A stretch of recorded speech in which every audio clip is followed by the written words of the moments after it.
Hello दोस्तों, स्वागत है एक बार फिर आपका आपके चैनल ज्ञान गुरुजी में।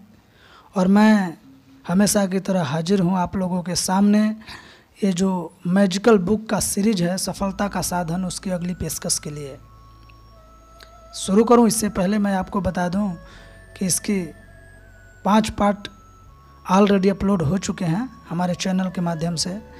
तो अभी तक आपने इस पार्ट को नहीं देखे हैं तो डिस्क्रिप्शन में मैंने लिंक दे रखा है, आप उस पर क्लिक करके वो सारे जो प्रीवियस वीडियो है आप उसको देख सकते हैं और इसका एंजॉय कर सकते हैं। चूँकि आप शुरू से इस वीडियो को देखिएगा और इस पुस्तक को समझने का प्रयत्न कीजिएगा तो आपको बहुत से भी बहुत आपको सीखने का मिलेगा और आपका जो मोटिवेशन हो अपने पीक पे पहुंच जाएगा। तो आप लोगों का ज़्यादा समय नहीं लेते हुए मैं शुरू करता हूं इस पुस्तक की अगली पेशकश। लेकिन उससे पहले मैं आपको फिर एक बार याद दिलाना चाहता हूं कि अगर आपने अभी तक इस चैनल को सब्सक्राइब नहीं किए हैं तो रेड बटन पर क्लिक करके इसको सब्सक्राइब कर लीजिए और नोटिफिकेशन का जो बटन है उसको भी ऑन कर सकते हैं, तो चूँकि लेटेस्ट वीडियो मैं जब भी पब्लिश करूं आप लोगों को मिलता रहे सबसे पहले। तो चलिए शुरू करते हैं। छोड़ कर गए थे कि उसने बहुत कम मित्र बनाए थे और वह खाली समय में भी लोगों से ज़्यादा मेलजोल नहीं रखता था। सेमिनार के अंत में उसने कहा कि वह बिक्री के क्षेत्र में और उस वक्त उसका प्रदर्शन अच्छा नहीं है, लेकिन उसने बदलने का संकल्प लिया। उसने ठान लिया कि वह खुद पर काम करने में जुटेगा, अपने संकोच से उभरेगा और अपनी कंपनी का माल बेचने में माहिर बन जाएगा। फिर उसने विदा ली और हर व्यक्ति ने उसे जाते समय शुभकामनाएं दी। 1 साल बाद वह उसी सेमिनार में दोबारा लौटा, लेकिन इस बार वह बदल चुका था। वह ज़्यादा शांत और आत्मविश्वासी बन गया था। अब भी वह थोड़ा संकोचित तो था, लेकिन हाथ मिलाते वक्त उसकी पकड़ ज़्यादा सख्त थी और उसकी आंखों का संपर्क बेहतर था। वह सेमिनार कक्ष के बीच में बैठा और उसने अपने आसपास के लोगों से संयमित व्यवहार किया। एक बार फिर सेमिनार के अंत में उसने बताया कि वह अपनी बिक्री टीम के ऊपर उठने लगा था और पिछला साल उसके जीवन का सबसे अच्छा साल रहा था। उसने संकल्प लिया था कि आने वाले साल में वह अपने प्रदर्शन को और भी बेहतर बनाएगा। लगभग 14 महीने बाद एक सेमिनार में एक बार फिर वह आया। इस बार वह कंपनी के 5 और लोगों को लेकर आया था। दरअसल उसी ने इन लोगों को इस सेमिनार में आने के लिए राजी किया था। उसने कहा था कि अगर वे लोग संतुष्ट नहीं हुए तो उनकी फीस वह खुद चुकाएगा। उसने दृढ़ता से हाथ मिलाया और शक्तिशाली आत्मविश्वासी मुस्कान के साथ सबसे नजरें मिलाई। उसने कहा कि वह कुछ दिखाना चाहता है। उसने अपनी जेब से एक बहुत बड़े राष्ट्रीय कॉरपोरेशन के अध्यक्ष का पत्र निकाला, जिन्होंने व्यक्तिगत रूप से उस पत्र को लिखा था और पहले साल उसके इलाके में असाधारण बिक्री के लिए उसे बधाई दी थी। यह पता चला कि टीम में कुल 42 सेल्स पीपल थे। उसने टीम 33वें स्थान पर था। जो क्या कह रहा है कि उसका जो टीम था 33वें स्थान पर था, लेकिन अब वह पहले स्थान पर पहुंच गया था। आपकी आमदनी पहले $26,000 थे। उसकी आमदनी पहले $26,000 थी, जो इन 3 वर्षों में बढ़कर $98,000 हो गई थी। उसकी बिक्री देश में किसी भी अन्य सेल्स पर्सन से ज़्यादा तेज गति से बढ़ी थी। वह अब भी शांत रहता था, लेकिन उसमें शक्ति और उद्देश्य पूर्णता का अद्भुत नजरिया आ चुका था। उसके कदम जो उठाए थे और खुद को एक शानदार युवक बनाने की जो कीमत चुकाई थी, उसने अपने संकोच से उबरने के लिए हर जरूरी चीज करने का निर्णय लिया था। उसने अपने भीतर ऐसा व्यक्तित्व बनाने का निर्णय लिया था जिसकी वह दूसरों में प्रशंसा करता था। वह हर मायने में स्वनिर्मित इंसान था और है। शायद आत्मविश्वास के ऊंचे स्तर विकसित करने का सबसे अद्भुत परिणाम वह प्रभाव होता है जो आपके व्यक्तित्व का आपके संबंधों पर पड़ेगा। आपके आत्मविश्वास का स्तर आपके सबसे आकर्षक और मोहक विशेषताओं में से एक बन सकता है। 2 मानसिक नियम हैं जो हमेशा काम करते हैं, यही उसका ज़्यादातर हिस्सा तय करते हैं कि दूसरों के साथ मेलजोल में आपके साथ क्या होता है। पहला है आकर्षण का नियम, जो कहता है कि आप अपने जीवन में हमेशा उन्हीं लोगों को आकर्षित करेंगे जो काफ़ी हद तक आप जैसे होते हैं। दूसरा नियम है सामंजस्य का नियम, जो कहता है कि संबंधों का आपका बाहरी संसार काफ़ी हद तक किसी दर्पण की तरह व्यक्तित्व और स्वभाव के आपके अंदरूनी संसार से मेल खाएगा। ये नियम मिलकर कहते हैं जब आप अपने अंदर एक सकारात्मक अंदाज में बदलते हैं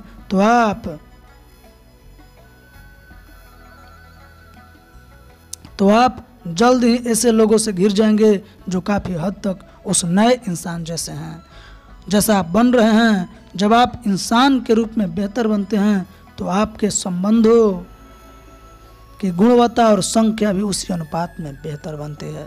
आप ज़्यादा अच्छे, ज़्यादा आत्मविश्वासी, ज़्यादा रोचक और आनंददायक लोगों से मिलेंगे। आप अपने जीवन साथी या विपरीत लिंग के सदस्यों से ज़्यादा अच्छी तरह मिलजुल कर काम करेंगे। आप अपने काम या नई नौकरी में भी ज़्यादा अच्छा प्रदर्शन करेंगे और अपने बॉस या सहकर्मियों से ज़्यादा अच्छी तरह मिलजुल कर काम करेंगे। आपके आत्मविश्वास और शांत विश्वास के नज़रिए के बदौलत आप दूसरे लोगों को ज़्यादा आकर्षक लगेंगे। वे आपके आसपास रहना चाहेंगे, आपके लिए दरवाज़ा खोलना चाहेंगे और ऐसे अवसर उपलब्ध कराना चाहेंगे जो उस स्थिति में नहीं होते। अगर आप अपने बारे में उतना ज़बरदस्त महसूस नहीं करते जितना कि उस वक्त करते हैं, प्रायः दूसरों के साथ अपने संबंधों में लोगों में आत्मविश्वास की कमी होती है, क्योंकि वे दूसरों की तुलना में अपना कम आकलन करते हैं। कई बार आप अपने कामों और बातों के बारे में संकोची हो जाते हैं और कई बार आपको डर होता है कि लोग आपको पसंद नहीं करेंगे या उस तरह स्वीकार नहीं करेंगे जिस तरह आप चाहते हैं।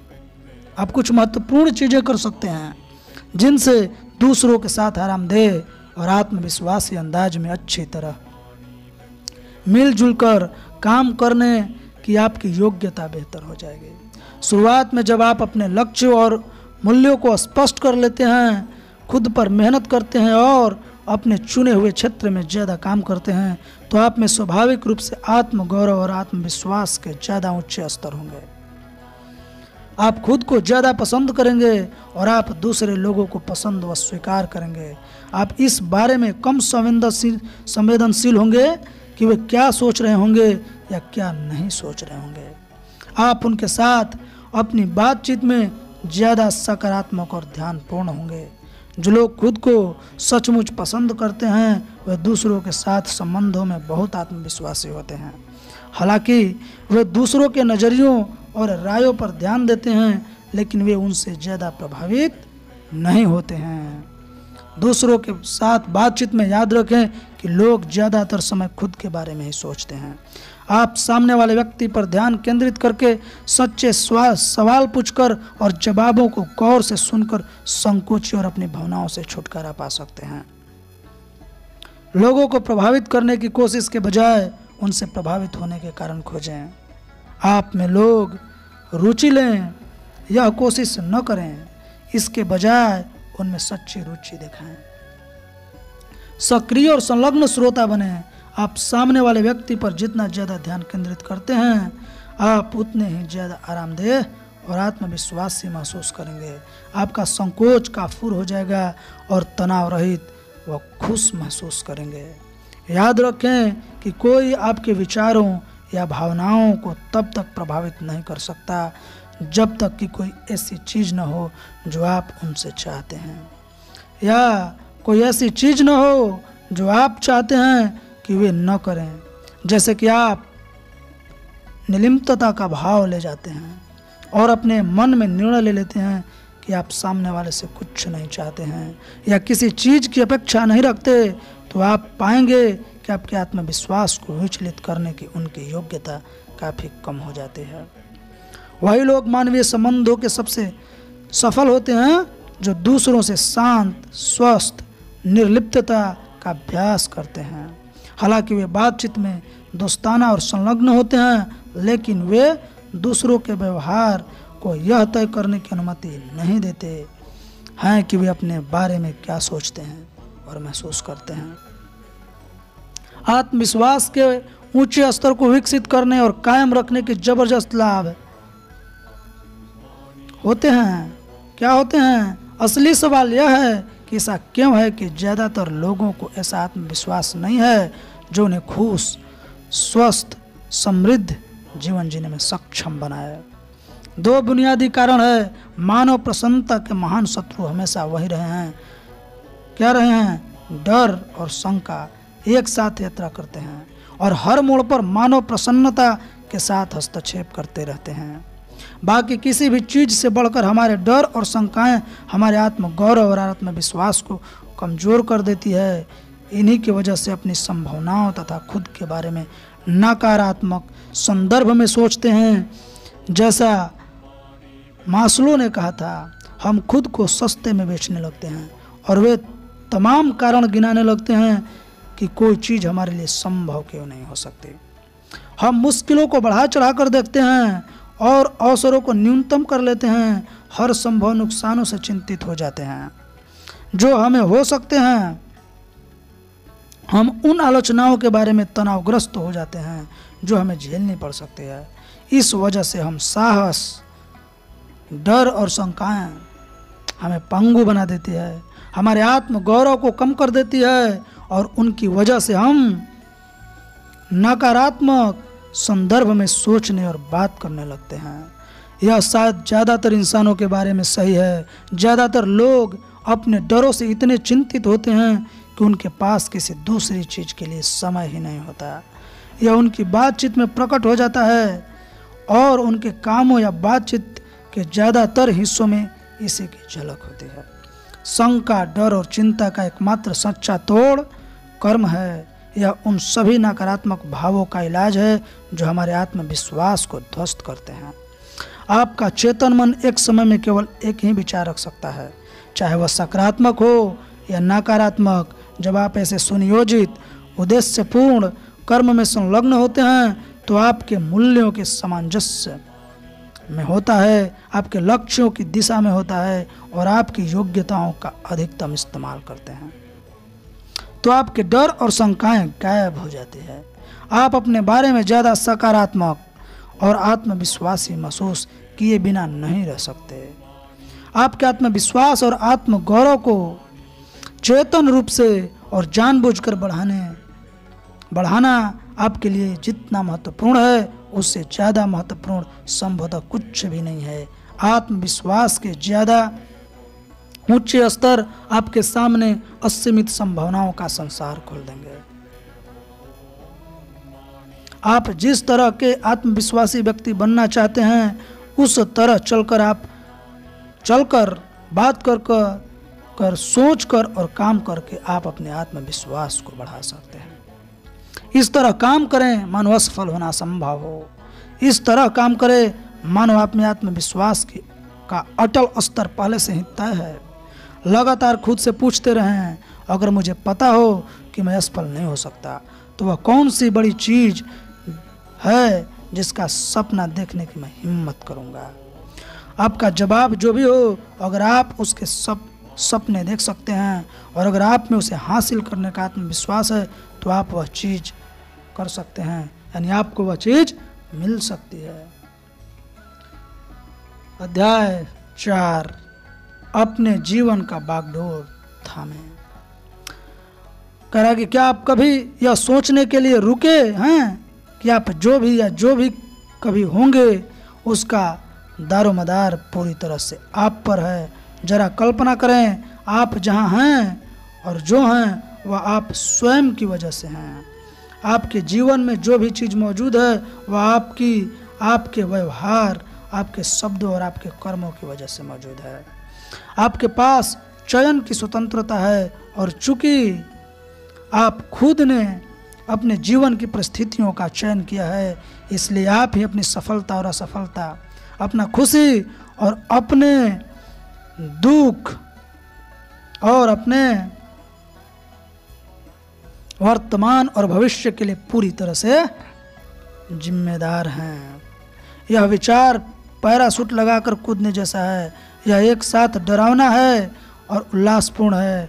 यह उन सबसे बड़ी और महत्वपूर्ण अवधारणाओं में से एक है जो आपके या किसी दूसरे के साथ होगी। व्यक्तिगत जिम्मेदारी को स्वीकार करना ही वह काम है जो वयस्क को बच्चों से, लीडर को अनुयायी से, विजेता को पराजित से अलग करता है। यह परिपक्वता की दिशा में एक लंबी छलांग है। जिम्मेदारी पूरी तरह अविभाज्य, पूरी तरह कार्यशील इंसान की निशानी है। जिम्मेदारी वास्तविकरण है, वास्तविकरण के साथ साथ चलती है। आप अपनी जिंदगी में भी चीज़ों को सचमुच चाहते हो या उसे पाने की न्यूनतम आवश्यकता है। आप अपने लिए पूरी तरह से जिम्मेदार हैं। यह स्वीकार करने के बाद अपने जीवन का पूरा नियंत्रण आपके पास आ जाता है। कोई भी बचाने नहीं आएगा। यह एहसास शिखर प्रदर्शन की शुरुआत है। जब आप यह ऐलान कर देते हैं, अगर इसे करना है तो यह मुझ पर है, तो फिर बहुत कम है जो आप नहीं कर सकते या नहीं कर पा सकते। जिम्मेदारी को स्वीकार करना लक्ष्य तय करने से भी पहले आता है, और हर व्यक्ति जानता है कि लक्ष्य तय करना सफलता का एक मुख्य कारण है। इसका कारण यह है कि जब तक आप परिणामों की जिम्मेदारी स्वीकार नहीं करते हैं, तब तक आप गंभीरता से लक्ष्य तय नहीं करेंगे, उन्हें पाने की योजना नहीं बनाएंगे और उनके प्रति दृढ़ता से समर्पित नहीं होंगे। जब तक कोई व्यक्ति यह स्वीकार नहीं करता है कि वह खुद पूरी तरह जिम्मेदार है, तब तक अवचेतन रूप से उसने बाहर निकलने के एक भी रास्ता नहीं छोड़ रखा है। पूरी तरह से जिम्मेदारी स्वीकार न करना एक मानसिक पलायन का मार्ग बनाने जैसा है, जो किसी व्यक्ति को सफलता या असफलता के लिए जवाबदेह बनने से बचने का रास्ता देता है। जिम्मेदारी स्वीकार करने का विपरीत यह है कि आप अपने जीवन की परिस्थितियों के लिए बहाने बनाने और दूसरे लोगों या परिस्थितियों को दोष दें। चूंकि आप जो भी करते हैं, लगभग हर चीज़ आदत का मामला होता है। इसलिए अगर कोई इंसान बहाने बनाने की आदत डाल लेता है, तो उसकी जिम्मेदारी से कतराने की आदत भी पड़ जाएगी। अगर वह अपने लिए कोई लक्ष्य या उद्देश्य तय करता है, तो वह तुरंत एक बहाना भी सोच कर रख लेता है, ताकि अगर लक्ष्य तक पहुंचना ज़्यादा मुश्किल हो या इसमें ज़्यादा आत्मानुशासन और लगन की ज़रूरत हो, तो वह उस बहाने को बना सके। जैसे ही परिस्थितियां गड़बड़ाने लगती है, गैर जिम्मेदार व्यक्ति अपने बहाने को बाहर निकालता और खुद को बचा लेता है। अगर कोई बहाना नहीं बना सकता, तो गैर जिम्मेदार व्यक्ति अपने जीवन की परिस्थितियों के लिए दूसरे लोग या घटनाओं को दोष देने लगता है। सच्चाई यह है कि आपके माता पिता आपको संसार में लाने के लिए जिम्मेदार हैं। जब आप शिशु होते हैं तो आपके लिए पूरी तरह से जिम्मेदार हैं, लेकिन जैसे जैसे आप बड़े होते हैं और चयन की अपनी स्वतंत्रता का दायरा फैलाते हैं, उनकी जिम्मेदारी क्रमशः कम होती जाती है। 18 साल की उम्र तक आपको पूरी तरह परिपक्व हो जाना चाहिए। इस समय तक आपको अपने निर्णय खुद लेने में सक्षम हो जाना चाहिए और उन निर्णय के परिणामों को स्वीकार करने के लिए भी। आपके माता पिता ने आपके 18 साल के होने तक चाहे जो किया हो या न किया हो, उसके बाद बागडोर आपके हाथ में है। अपने जीवन के स्टीयरिंग व्हील के पीछे अब आप खुद हैं। आप ड्राइवर सीट पर बैठे हैं। उस बिंदु के आगे आप हर चीज़ के लिए पूरी तरह जिम्मेदार हैं जो आपके साथ होती है या नहीं होती है। यह थोड़ा कठोर लग सकता है। कई लोग तुरंत तमाम तरह की अप्रिय स्थितियों के बारे में सोचने लगेंगे जिनके लिए दोष दिया जा सकता है या जिनके लिए किसी को दोष नहीं दिया जा सकता, लेकिन हम इतनी आसानी से इसे बच नहीं सकते। मानव जीवन के बुनियादी नियम को अरस्तु ने ईसा मसीह से भी 350 साल पहले बताया था। इससे कार्य कारण का नियम कहा जाता है। हम इसे कारण और परिणाम का नियम कहते हैं। यह बताता है कि हर चीज़ किसी कारण से होती है या नहीं होती है। आपके जीवन में हर परिणाम के पीछे कारण होता है।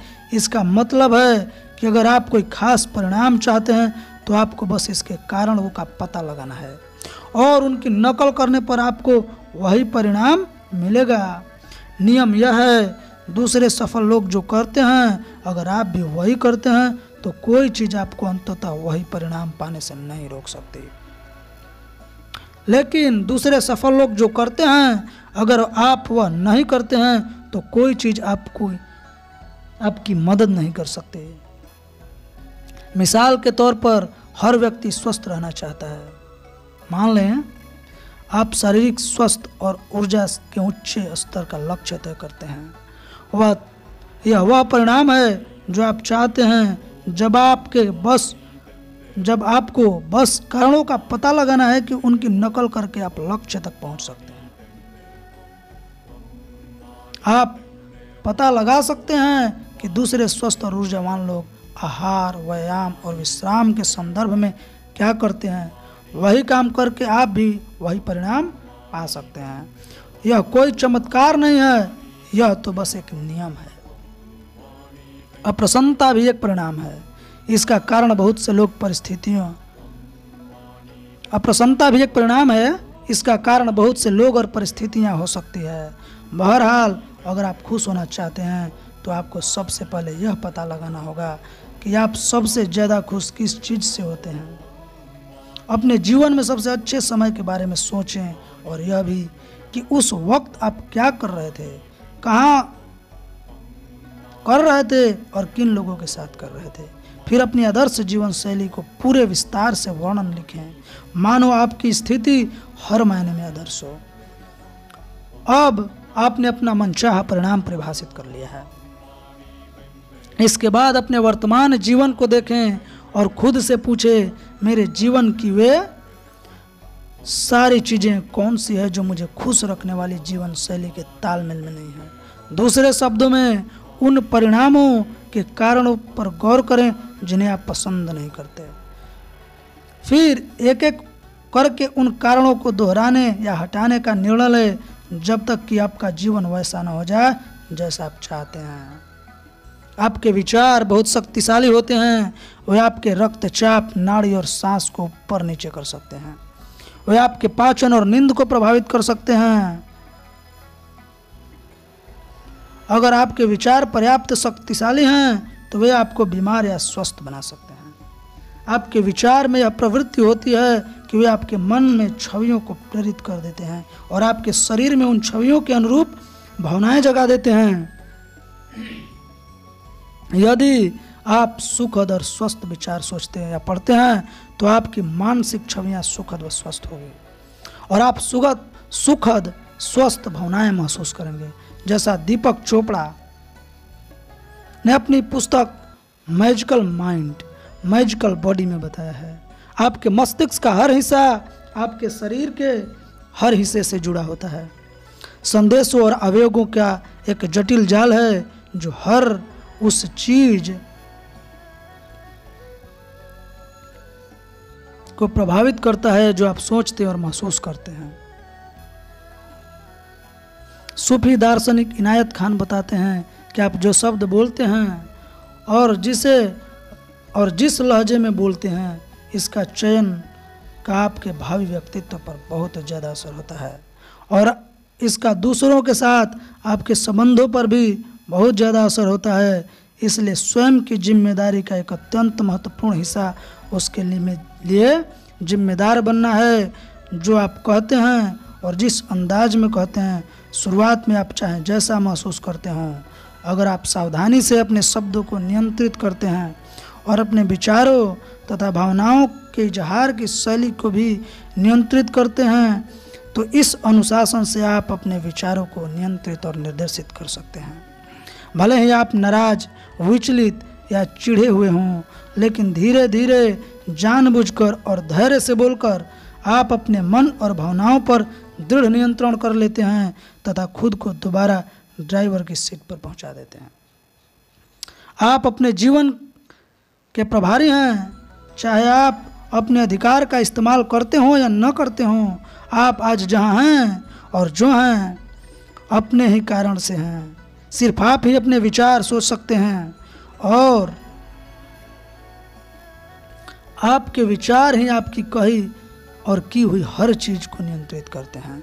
इसलिए आप ही जिम्मेदार हैं कि सिर्फ आप ही यह निर्णय ले सकते हैं कि आप क्या पढ़ते हैं और सुनते हैं, किसके साथ उठते बढ़ते हैं और बातचीत में क्या कहते हैं। इसलिए आप अपने विचारों और कार्यों के सभी परिणामों के लिए जिम्मेदार हैं। शायद स्व जिम्मेदारी को पूरे विषय का सबसे महत्वपूर्ण हिस्सा अपना खुशी और आपकी मानसिक शांति के बारे में है। जिम्मेदारी लेने और खुशी के बीच सीधा संबंध होता है। इसी तरह जिम्मेदारी को अस्वीकार करने और अप्रसन्नता के बीच भी सीधा संबंध होता है। वे शायद साथ साथ चलते हैं। खुशी की कुंजी अपने जीवन की परिस्थितियों पर नियंत्रण का एहसास पाना है। आप खुद को जितना ज़्यादा नियंत्रण में महसूस करते हैं, आप उतने ही ज़्यादा खुश होते हैं। जो स्त्री पुरुष अपने संगठन में शिखर तक पहुंचते हैं, उनमें नीचे के लोगों की तुलना में कम तनाव होता है और वे कहीं ज़्यादा खुश रहते हैं। ऐसा इसलिए है क्योंकि वे अपनी तकदीर पर कहीं ज़्यादा नियंत्रण महसूस करते हैं। वे निर्णय ले सकते हैं और काम कर सकते हैं। बागडोर उन्हीं के हाथ में होती है। आप अपनी कंपनी में जितनी ज़्यादा जिम्मेदारी स्वीकार करते हैं, आप उतनी ही ज़्यादा शक्ति, सत्ता और सम्मान हासिल करते हैं। जब आप परिणामों के लिए ज़्यादा जिम्मेदारी मांगते हैं और लेते हैं, तो आपको ज़्यादा वेतन मिलेगा और ज़्यादा तेज़ी से तरक्की मिलेगी। आप एक बहुत चतुराई भरा काम यह कर सकते हैं कि अपने बॉस की सबसे महत्वपूर्ण चिंताओं की जिम्मेदारी ले लें। जिन क्षेत्रों में आपका बॉस सबसे महत्वपूर्ण मानता है, उन क्षेत्रों में परिणाम पाने के लिए आप जितनी ज़्यादा जिम्मेदारी लेते हैं, आप अपने संगठन में उतने ही ज़्यादा मूल्यवान और अनिवार्य बन जाएंगे। जो लोग आप ज़्यादा पैसा और सम्मान चाहते हैं, वे अक्सर सोचते हैं कि वे इसे चालाकी से या राजनीति खेलकर पा सकते हैं। सच तो यह है कि पैसा और सत्ता आपके पास स्वाभाविक रूप से आएगी जब आप मैदान में पहुंचते हैं और अपने संगठन में परिणामों की जिम्मेदारी लेते हैं। किसी कंपनी में सबसे सम्मानित लोग वही होते हैं जिन्होंने समय पर सबसे महत्वपूर्ण काम करने की योग्यता प्रदर्शित की हो। आप कितनी जिम्मेदारी स्वीकार करते हैं और आपके पास कितना नियंत्रण महसूस करने की क्षमता है, उनके बीच सीधा संबंध है। आप जितनी ज़्यादा जिम्मेदारी लेते हैं, आप उतने ही ज़्यादा नियंत्रण में महसूस करते हैं। आप कितनी जिम्मेदारी स्वीकार करते हैं और अपने पास कितनी स्वतंत्रता महसूस करते हैं, इनके बीच भी सीधा संबंध है। आप जितनी ज़्यादा जिम्मेदारी लेते हैं, आप निर्णय लेने में और अपनी मनचाही चीज़ करने के लिए उतनी ही ज़्यादा स्वतंत्र होते हैं। खास तौर पर अपने मन में अंत में आप अपने पास कितनी स्वतंत्रता महसूस करते हैं और आप कितने खुश रहते हैं, इनके बीच भी सीधा संबंध होता है। जब आप इस सब को एक साथ रखते हैं तो आप देखते हैं कि जिम्मेदारी, नियंत्रण, स्वतंत्रता और खुशी के बीच एक आपसी संबंध होता है। सबसे खुश लोग वही होते हैं जो जिम्मेदारी स्वीकार करते हैं, जो अपने जीवन के नियंत्रण में महसूस करते हैं और जिनमें व्यक्तिगत स्वतंत्रता का जबरदस्त एहसास होता है। वे अपने बारे में शानदार महसूस करते हैं। यह अपने जीवन के हर हिस्से की पूरी जिम्मेदारी लेने का स्वाभाविक परिणाम है। पैमाने के दूसरे छोर पर गैर जिम्मेदारी है या जीवन का काम की जिम्मेदारी स्वीकार करने की असफलता है। हर व्यक्ति बीच में कहीं पर है जो हर शब्द और निर्णय के साथ या तो स्व जिम्मेदारी के ज़्यादा उच्च स्तर की ओर ऊपर उठ रहा है या फिर गैर जिम्मेदारी की तरह नीचे फिसल रहा है। वास्तव में पागलपन की एक परिभाषा पूरी गैर जिम्मेदारी के बिंदु तक पहुंचना है, जहां रोगी को मजबूत बंधन में रखने और एक गद्दार मानसिक रोगी कक्ष की जरूरत होती है। मनोविश्लेषक थॉमस सास ने एक बार लिखा था, पागलपन जैसी कोई चीज़ नहीं होती है, बस गैर जिम्मेदारी की अलग अलग मात्रा होती है। गैर जिम्मेदार व्यक्ति क्रोध, शत्रुता, डर, द्वेष, ईर्ष्या, शंका और हर प्रकार के नकारात्मक भाव के अधीन होता है। यहाँ इस क्षेत्र की सबसे महत्वपूर्ण खोज बताई जा रही है। किसी भी तरह के नकारात्मक भाव दूसरों को दोष देने की प्रवृत्ति से प्रेरित होते हैं और इसी वजह से कायम रहते हैं। हमारे 99% नकारात्मक भाव सिर्फ इसलिए मौजूद होते हैं क्योंकि हम उनके उत्पन्न होने के लिए किसी व्यक्ति या वस्तु को दोष देते रहते हैं। जिस पल हम दोष देना छोड़ देते हैं, हमारी नकारात्मक भावनाएं भी खत्म हो जाती है। दोष देने का इलाज क्या है? बहुत ही सरल है। चूँकि आपका मस्तिष्क एक समय में केवल एक विचार रख सकता है, या तो सकारात्मक या नकारात्मक, इसलिए दोष देने की प्रवृत्ति से उबरने के लिए यह बहुत दृढ़ता से कहे, मैं जिम्मेदार हूँ। आप जिम्मेदारी स्वीकार करते हैं, समय क्रोधित नहीं रह सकते। आप जिम्मेदारी स्वीकार करते समय दुखी नहीं रह सकते या परेशान नहीं रह सकते। जिम्मेदारी स्वीकार करने पर नकारात्मक भावनाएं तटस्थ हो जाती है और अप्रसन्नता की ओर जाने वाली प्रवृत्तियों में शॉर्ट सर्किट हो जाता है। तो दोस्तों, आज यहीं तक, अगले चैप्टर में फिर मिलेंगे। तब तक के लिए जय श्री राम, जय हिंदुस्तान। खुश रहिए और जहां हम लॉकडाउन में मस्ती में रहिए।